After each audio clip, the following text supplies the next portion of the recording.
그래서 제가 생각하기에도 지금 대선이 너무 중요한 것 같다는 생각이 듭니다. 왜냐면은 전 세계적으로 지금 모든 게 다 변화하고 있는 상황이고, 선생님께서 지금까지 주장해 오셨던 문명의 전환이 저는 지금 일어나고 있는 중이라고 생각이 들어요. 그래서 이번 대선이 대단히 중요한데, 지금 제가 보기에는 대한민국 정치의 문제가 인기 정치, 정치 공학적으로만 접근하고 본질적인 부분, 뭐 정책 이런 거에 대해서 건드리지 않는 게 문제라고 생각하는데, 그 저서에서도 말씀하셨던 것처럼 과학, 철학, 종교, 예술 이런 사람을 행복하게 하는 것들의 많은 것을 사실은 정치가 규정하잖아요. 그렇기 때문에 사람의 삶에서 정치가 그만큼 중요한데, 정치인들이 자꾸 인기 게임을 한단 말이에요. 국민들한테 어떻게든 인기를 많이 얻으려고. 근데 이 부분에 있어서 저는 국민들에게도 어느 정도 책임이 있다고 생각을 하거든요. 최대한 공정한 시각을 가지고 이 사람들 심판을 해야 되잖아요. 근데 무슨 내가 좋아하는 아이돌 인기 투표하듯이 대선이나 선거를 임한다면 저는 그 부분이 문제라고 생각을 하는데, 이런 문제점에 대해서 어떻게 생각하시는지. 아주 좋은 질문인데요. 해결책은 또 어떤 게 있을지. 해결책, 내가 그저께 SBS에 나와서 인터뷰를 한 적이 있어요. 네. 내가 이제 때로는 오만하지만 네. 또 건방진 때도 있지만 나는 또 기본적으로 좀 겸손한 사람입니다. 네. 사실. 그래서 내가 아니면 안 된다 이 말을 내가 잘 안 하려고 그래요. 네. 내 속마음으로는 사실 내가 아니면 안 된다는 생각을 내가 강하게 하고 있는 사람이에요. 왜? 무슨 말이냐면 전쟁 후보로 나가는 사람들 주장하는 게 있잖아요. 다 정책이 다 비슷해. 비슷하고 뭐 요즘 이재명 씨 같은 경우는 기본소득 1년에 100만 원 계산하는 거 있잖아요. 그거는 전혀 사회보장 축에도 들지 못하는 거야. 그래서 그런 정말 인기 얻을 만한 그런 표피적인, 포퓰리즘적인, 표피, 즉 감각적인 그런 주장이나 가지고 좀 딱 차이가 있는 것 같지만은 근본적으로 똑같아. 정책은 다 똑같다. 똑같다 이거야. 근데 나는 다른 거야.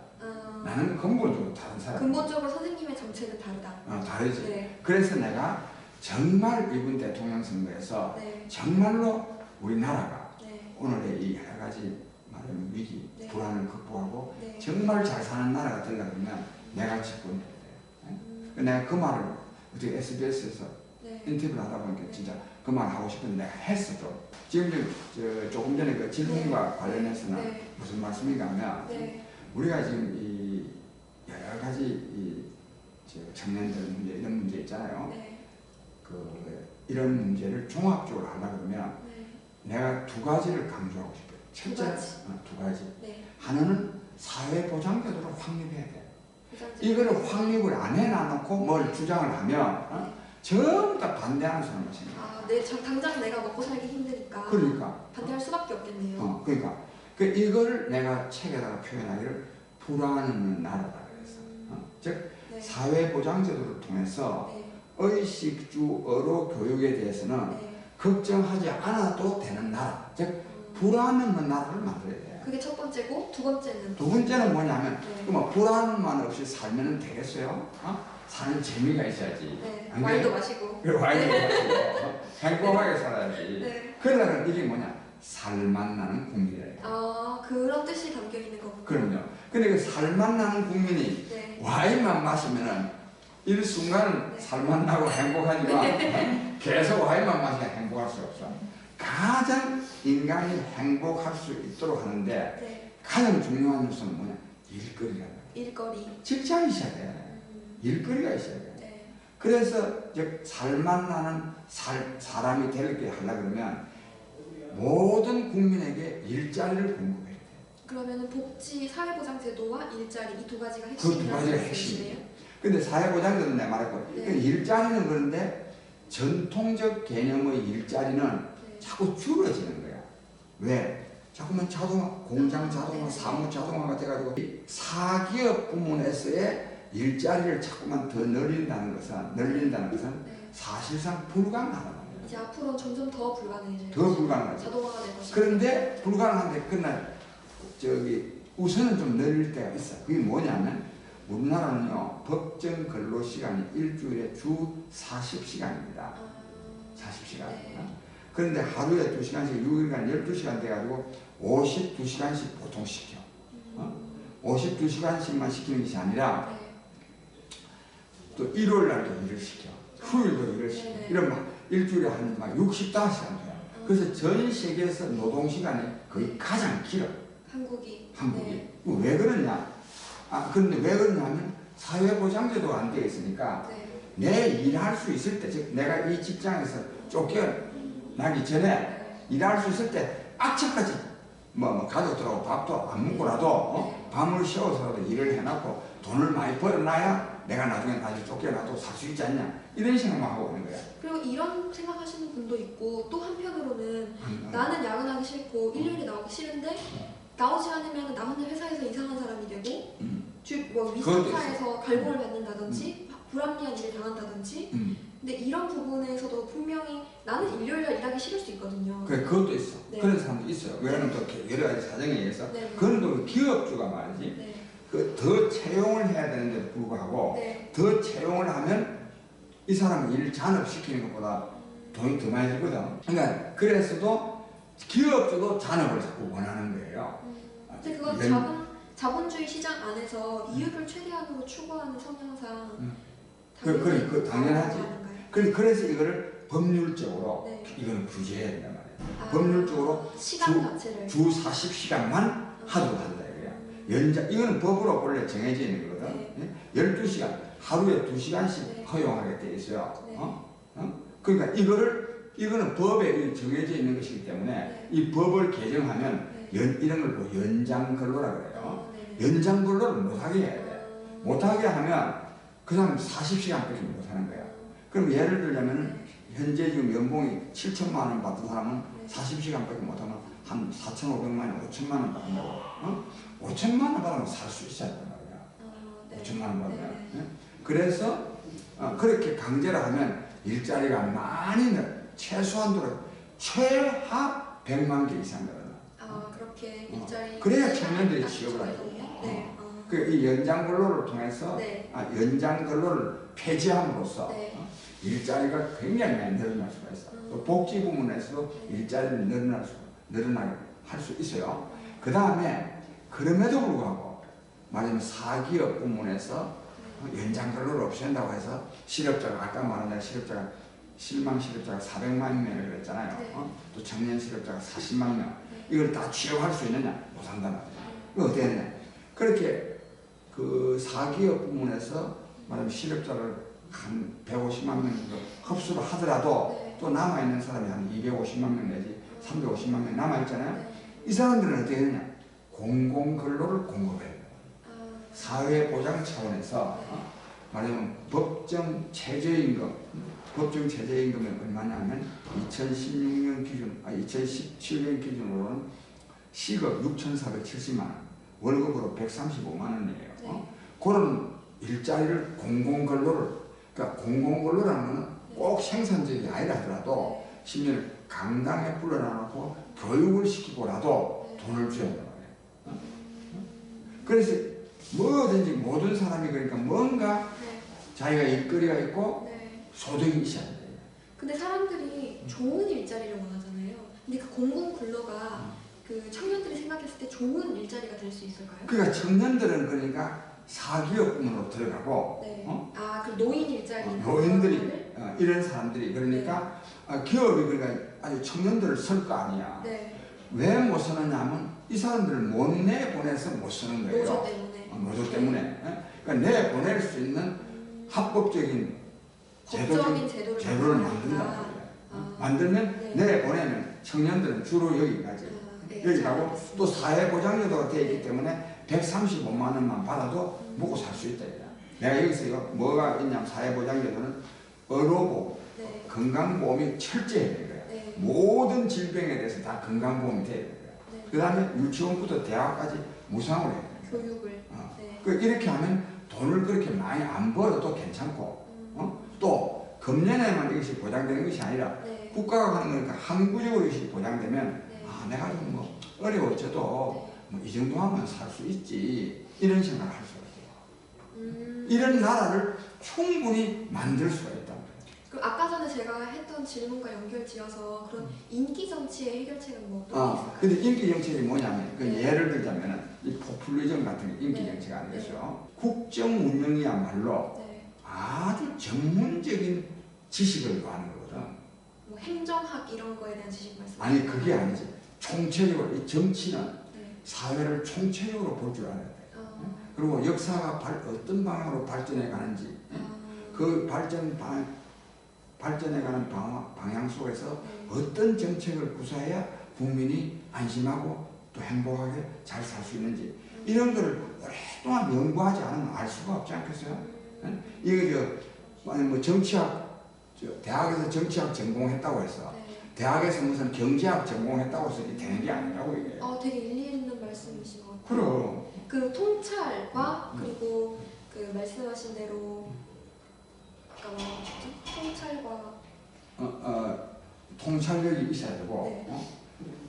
그리고 내가 역사의식을 역사의식과 통찰 이게 이제 리더의 자질인 것 같습니다. 그럼요. 국민들이 볼 때 고려해야 할 그리고 그 아까 통찰하시니까 제가 또 떠오른 건데 예전에 미국 대선이 한창이었을 때 제가 엄청 자극적인 제목을 하나 봤거든요.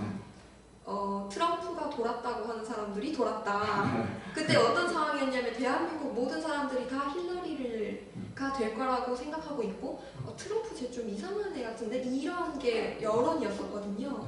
근데 선생님께서 그런 말씀을 하셨고 결국 그 선생님의 말씀이 옳았잖아요. 그 부분에 대해서 어떻게 그런 통찰을 어떻게 하면 가질 수 있는 건지 그 아주 예를 참 잘 들었는데 이거는 진짜 역사의식과 통찰력이 있어야 된다. 그렇게 볼 수 있어요. 트럼프의 주장은 뭐냐면 다음 트럼프의 중요한 정책은 다음 세 가지예요. 첫째는 뭐냐면 미국 우선주의, 영어로는 아메리카 퍼스트예요. 미국 우선주의. 두 번째로는 뭐냐면 반이민 정책이에요. 그러니까 외국인들 이제 미국에 함부로 드러내지 않겠다. 불법 이민은 용납하지 않겠다. 멕시코에서 1년에요. 미국에는요 약 한 1,300만 명의 불법 이민자들이 들어와 있습니다. 그 중에 약 한 30%가 멕시코 사람들이에요. 근데 그 사람들도 범죄나 또 그 범죄 경력자가 약 한 36% 정도 돼요. 근데 이게 미국 대통령으로서 이걸 문제시하지 않으면 되겠어요? 네, 그 말이 중간에 끊겼는데 이런 반이민 정책, 그 다음 또 하나는 말하는 글로벌리즘, 즉 반 FTA 정책이에요. 자유무역 반대 정책이야. 이 세 가지가 다요 굉장히 일리가 있다는 것을 알아야 돼요. 역사 의식을 가지고 봤을 때 그게 세계적인 흐름에 당연한 것이다. 당연한 것이지. 왜 그러냐면 그동안에 미국이 너무 남의 나라에 과도하게 개입해 왔거든. 그러니까 미국으로서는 과도하게 검사하게 파견하다 보니까 그냥 저 돈 쓰고 그 사람도 거기서 또 좋은 소리도 못 듣고 그러니까 이제 내가 대통령이 트럼프 내가 대통령이 되면 이제는 남의 나라 문제에 대해서 과도하게 개입하지 않겠다. 아메리카 우선주의를 하겠다. 미국 우선주의를 하겠다. 맞는 말 아닙니까? 이 말을 맞는 줄을 모르는 바보들인 거야. 미국 우선주의는 이런 걸 보고 뭐 신고주의니 뭐 국가 이기주의니 뭐라 붙였는데 그건 잘못된 거예요. 이거 시대적 흐름이라는 말씀이시죠? 시대의 흐름이고 미국이 그동안에 남의 나라 문제에 대해서 아프가니스탄이라든지 리비아라든지 이라크라든지 너무 과도하게 개입을 해가지고 군대 파견해가지고 미국인들이 죽기도 하고 또 그러니까 또 거기서 또 반미운동 일어나고 너무 과도하게 개입했다 이거야. 지금까지 이제 그래 안 하겠다 이런 뜻이거든. 그건 옳은 거예요. 미국을 위해서도 옳은 일이고 다른 나라들한테도 그게 나쁘지가 않아. 이거를 볼 줄 알아야 되는데 우리나라만 트럼프 보고 돌았다 하는 게 아니라 전 세계가 그랬어. 전 세계가. 그 다음 두 번째 반이민도 아까 내가 말했잖아요. 불법 이민자가 1,300만 명이나 돼.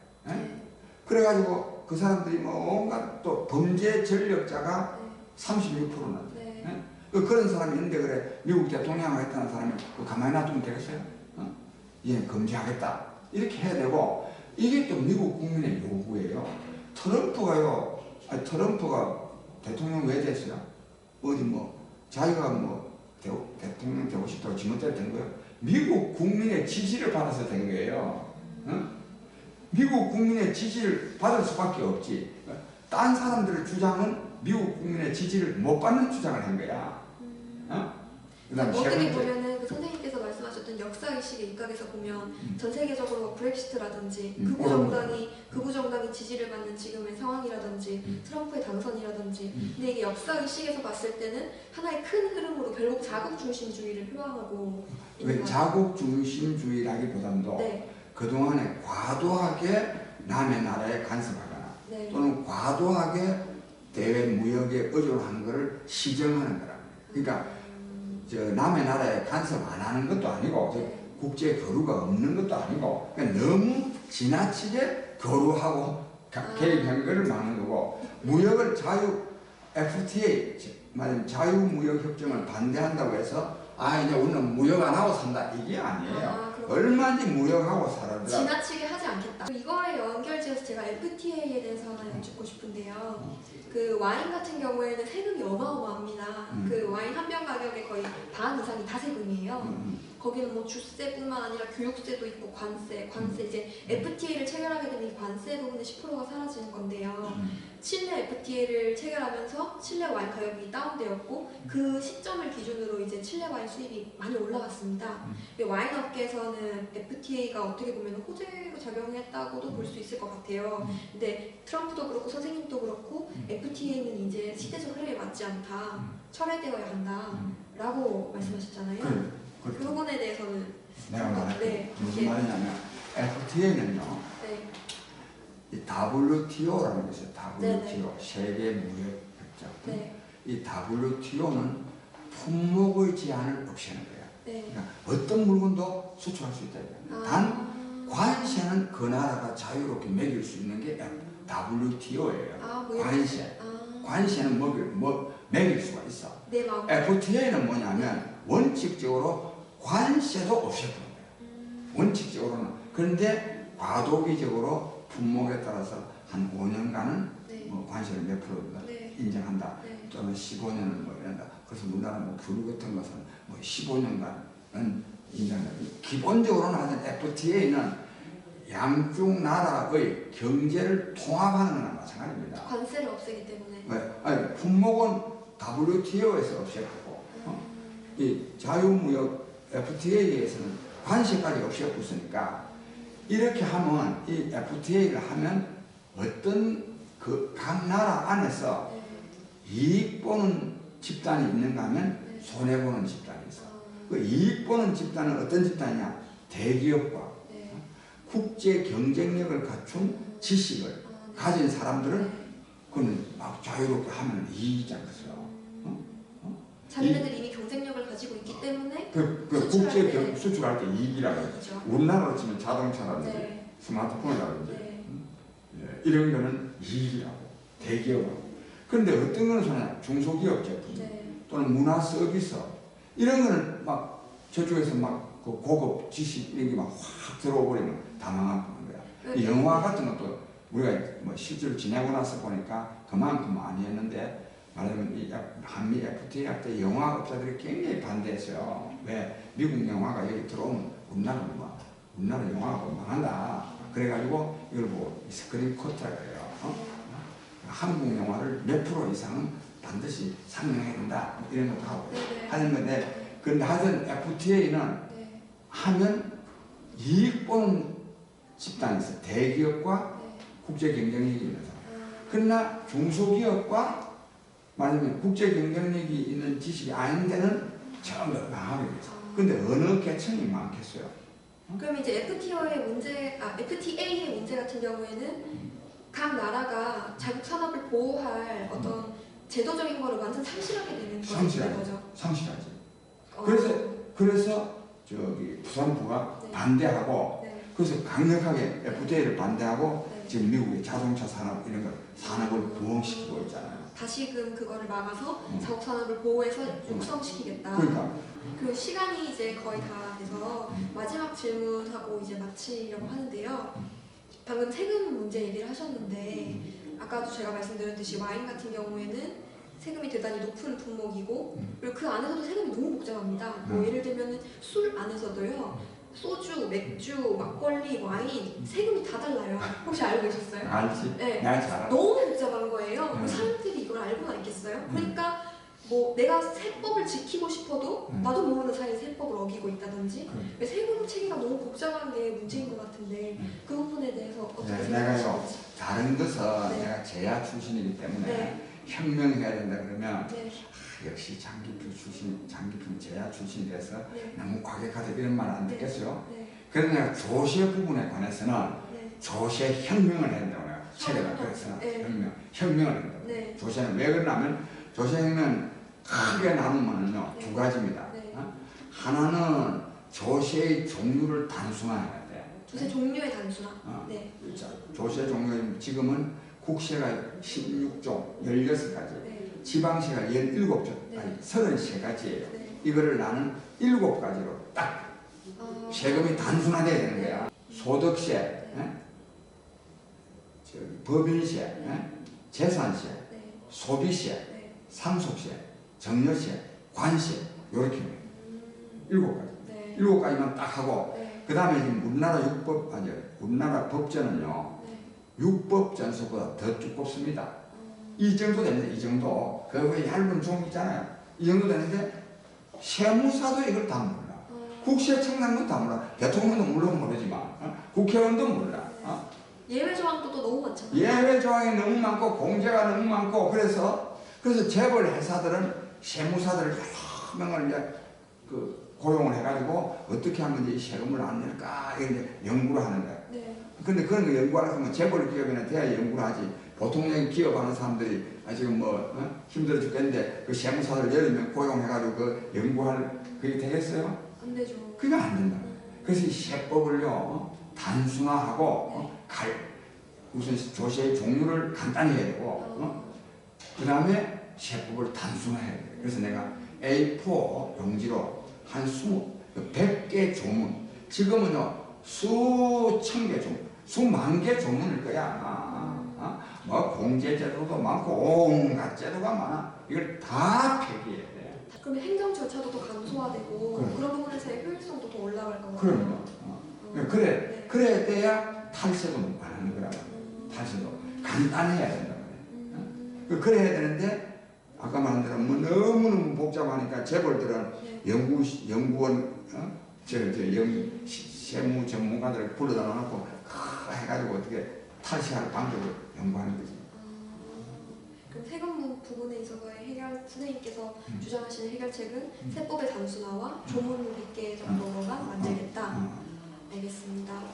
오늘 이제 시간이 거의 다 되어서 여기까지 그러면 진행하는 걸로 하고요.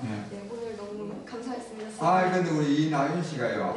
질문을 참 잘해가지고 내가 정말 이 시대 국민들에게 또 특히 젊은이들에게 꼭 하고 싶은 말을 내가 할 수 있게 됐어요.